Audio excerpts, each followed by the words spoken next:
I thought I was done at that point. I didn't expect that from him. Don't know where it came from. Didn't say anything to trigger him. Didn't even open my mouth to him.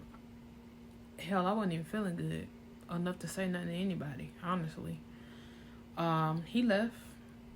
His mom called my phone. She came and picked him up, and she asked me why was her son face bleeding. And I said, well, why did you raise a woman beater? And she told me, don't put my hands on her son. I said, tell him to keep his hands to himself. He won't get no hands put on him. And I left it at that. He went through all the motions of explaining of why he did what he did, trying to justify it. And I blocked him. I wound up giving in about a week later, blocked him, and that's when the messages started coming in. As the messages started coming in, I'm getting all the I'm sorries, I'll never do it again, please forgive me, like, I don't know what happened, I was intoxicated, that's not me. I didn't want to believe it, I didn't want to give in, but it came to a point where I didn't know what to do. Like, I felt like I had to bring him back, and I did. I let him back. We was good for about a week and a half. The drinking started again, and the fights got more violent. The fights got way more violent. It would get to the point where he would just start hitting me for no reason. We would get into, hardcore fights to where I'm literally trying to defend myself. I'm extremely high risk, trying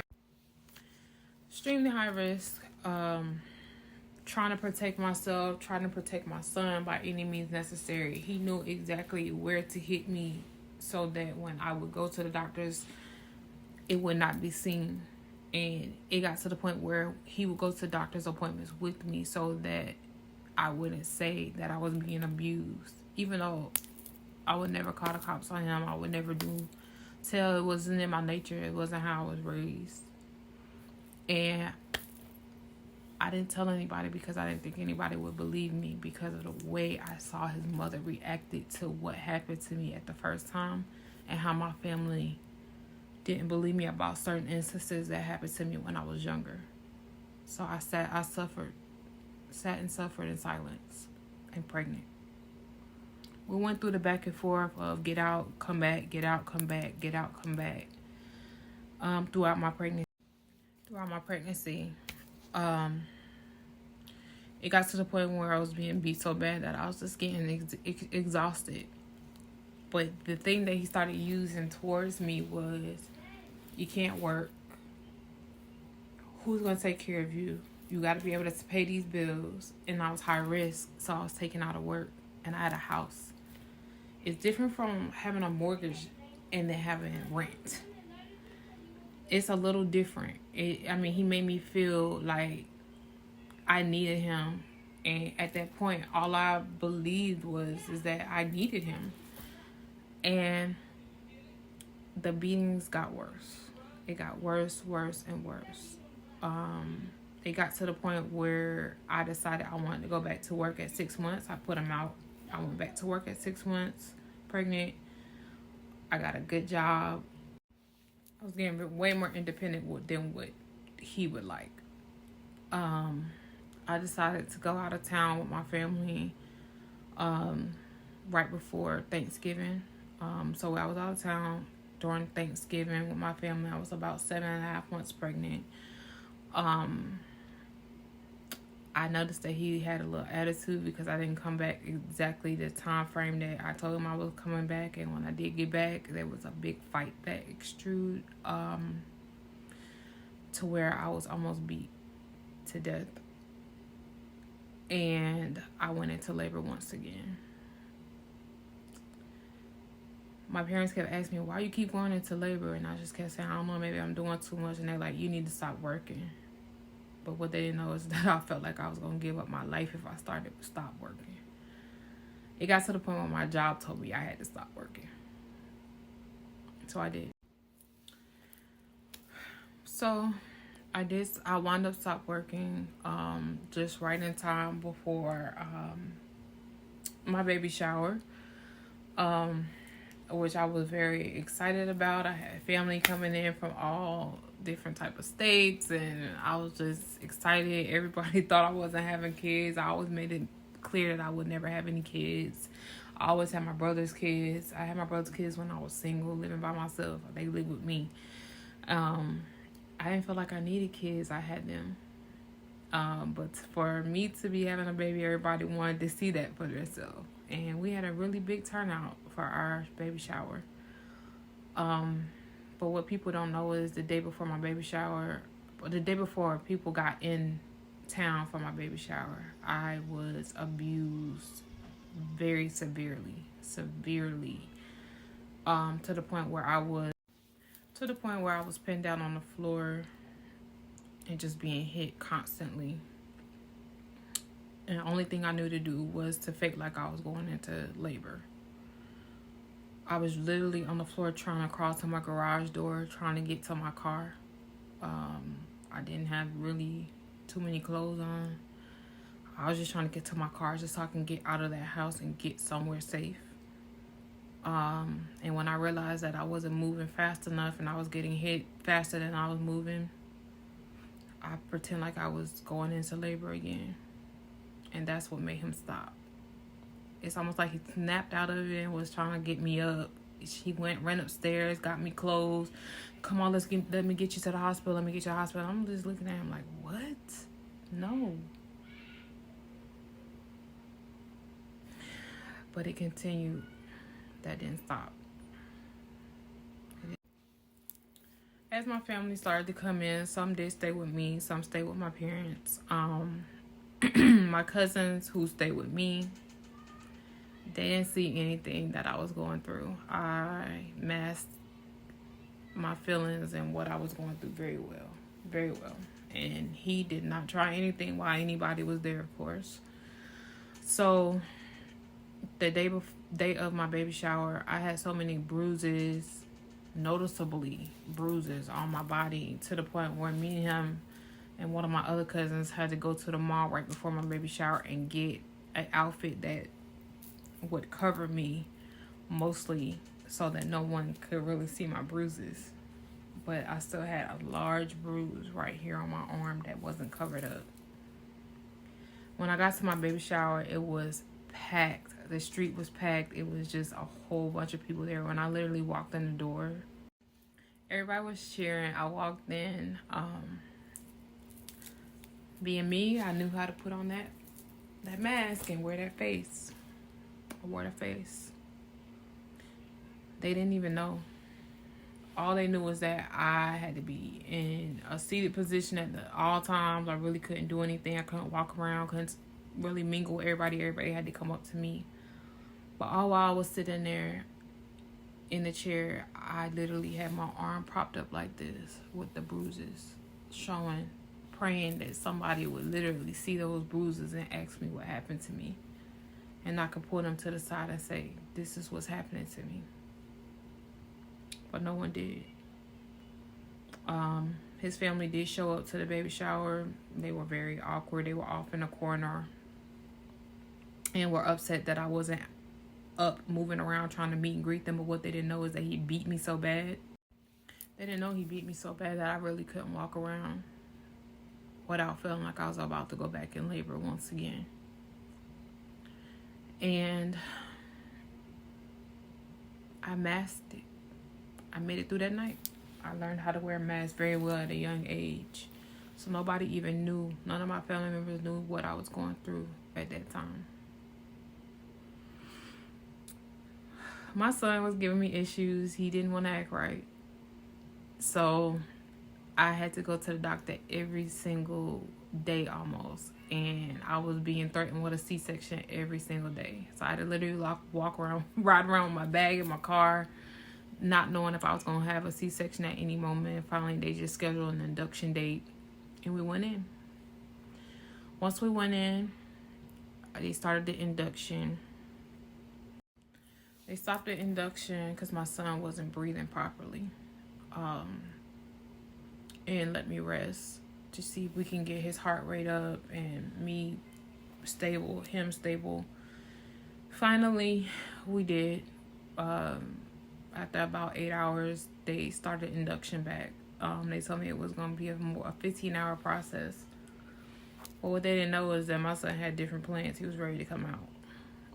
So I went from 2 centimeters to 10 centimeters in 45 minutes. The epidural didn't work. I was yelling, screaming, crying. I was telling them, the baby's about to come, the baby's about to come. Nobody believed me. Like, I was just making it up. Everybody was just looking at me like I was crazy. I'm like, if y'all don't get someone in here right now, I feel like I'm about to pass out. I literally felt myself draining. Like, my body was draining. I felt like I could hear my son, like, begging me to get help. And that's what I did. Once I started losing consciousness, all I felt was them throw a oxygen mask on me, and it was cold red in the whole entire maternity ward, where every nurse on the floor ran into my room, and they told me that I had to go in for an emergency C-section because my son had stopped breathing once again. One of the most scariest times of my life, I could tell you that right now.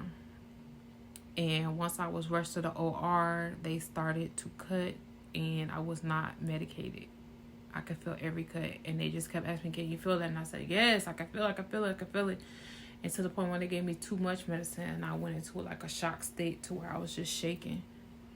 I felt them pull my son out, but I didn't hear him cry.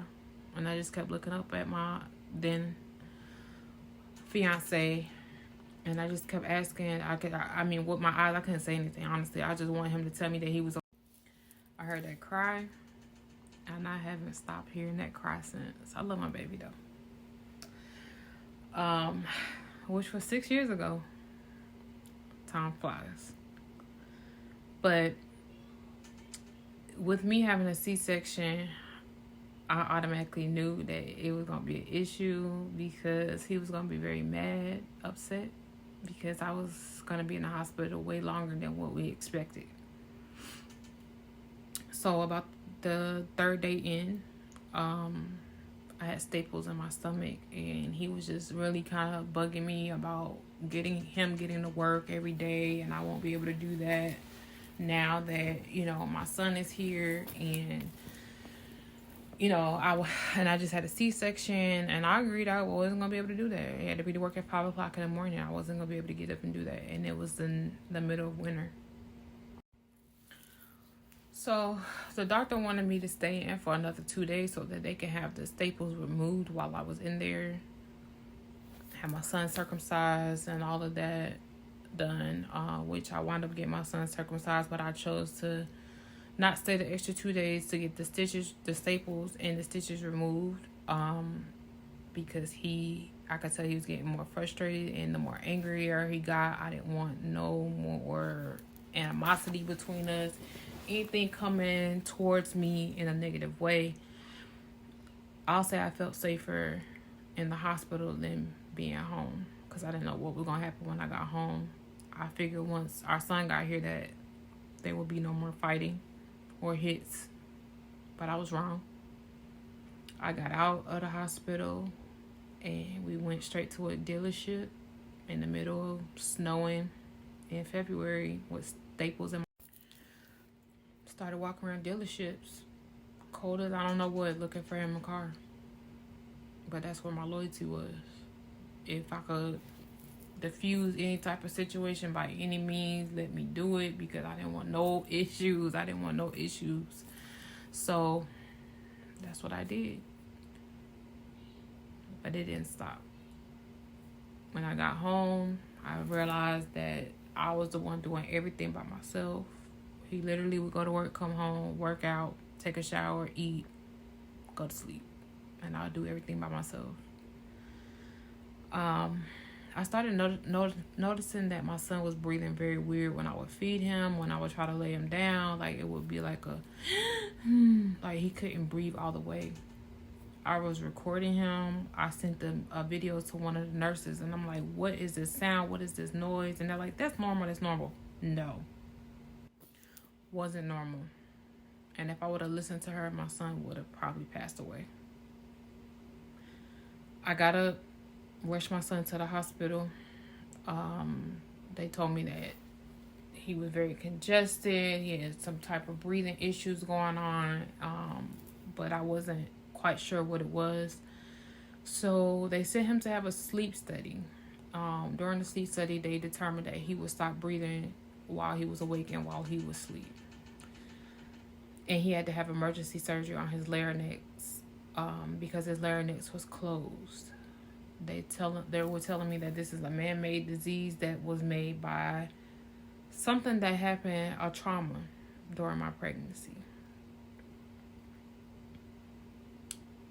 I was being beat on during my whole pregnancy. And all I could remember was the first time I was choked. And when I lost consciousness,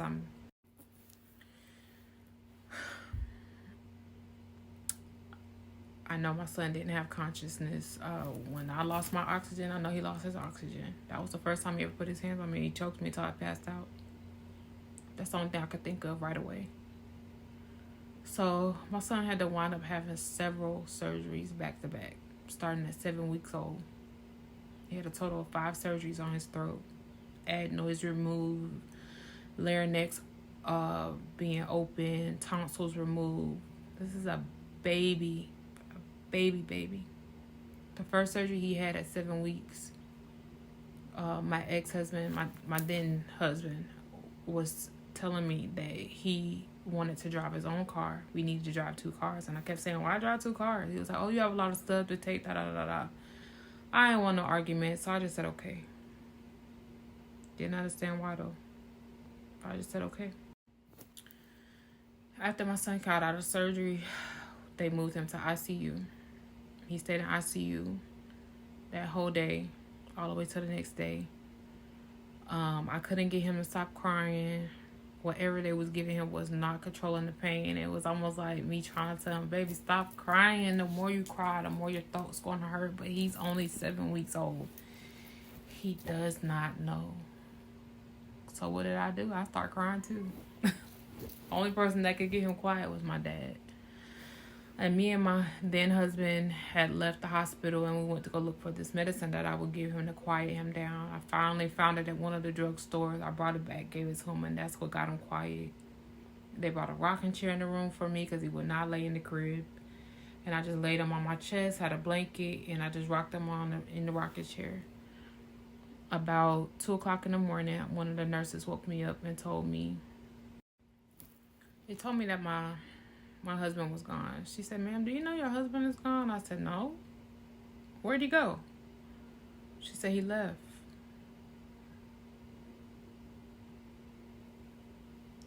He what? He left me and his 7-week-old son in the hospital? I tried to call his phone, he didn't answer. But at that time, my son had woke up and started crying, and I just could not focus on that at that time. I just had to keep in back of my head. I'm like, where would he go? Why would he leave? This is why you wanted to take 2 cars? Okay, cool. But it wasn't cool. I was hurt. I got through that night. The next morning, I tried to go to the cafeteria to get some breakfast while my son was sleeping, but as soon as I walked out the room, he would wake up. He would wake up. He wasn't letting me. He wasn't having it. He was not having me leaving him. So I literally was on the elevator. The nurse was calling me like, can you come back? He's crying. I'm like, okay, I'll be back. I'm coming back. No food for mommy. But I stayed with him. We waited for the doctor to come in. Finally, she came in the afternoon, and she said it was okay to release him. So he was released the next day. And when I was leaving out the hospital, I had a wagon full of diapers, formula, anything that he accumulated while we was in the hospital, along with his stroller and car seat. I had him in his car seat laying down, but the way his throat was cut on, it hurt him to lay backwards. So he was screaming.